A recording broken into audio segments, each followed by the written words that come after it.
Hey Gems, it's Michelle and I'm here to answer this week's Mentor Spotlight questions. I would have to say my dream job is to be a pediatrician or a cardiologist in a large hospital. To prepare for this role, I took all the science classes about biology, biochemistry, physics, and chemistry. I also did a couple other things like volunteering and shadowing. Because this career path is not really for the lighthearted. It takes real dedication to go through 4 years of med school right after college, and then after med school, possibly 10 plus years of additional training.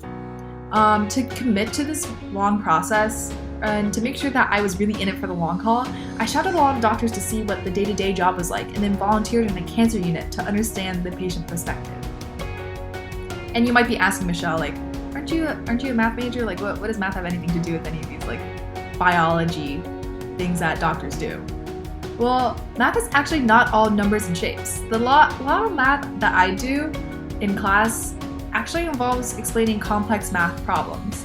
And the communication and critical thinking skills that are developed from these math courses I'm currently taking mesh really, really well with the communication skills that doctors need to really listen to their patients and then precisely let them know what their options are.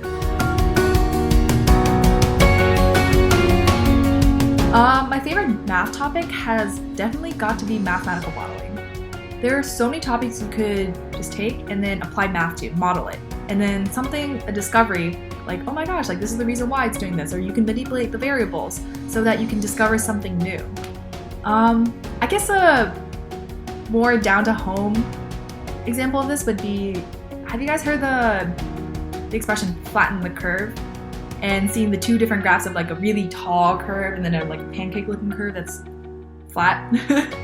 Well, these predictions and these diagrams and these sayings were created by mathematicians that took this problem and used math and then figured out some sort of solution.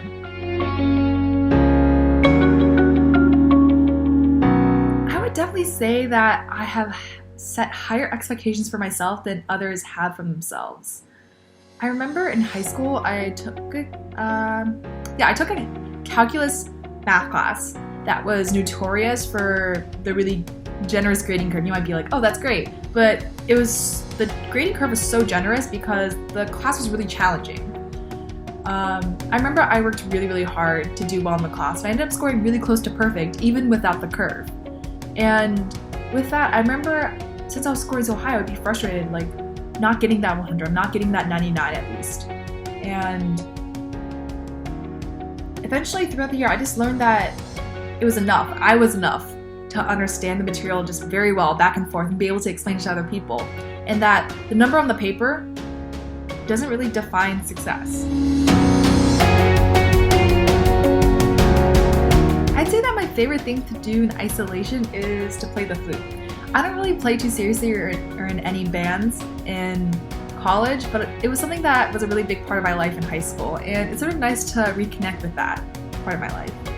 I keep my flute on my desk. I'll keep my flute on my desk because it's sort of nice to, I don't know, when you feel cooped up and stressed out from all the work that you're doing in your house and you haven't left the house in a minute, it's sort of nice to just like pick up an instrument and then like play some music that you haven't heard in a minute.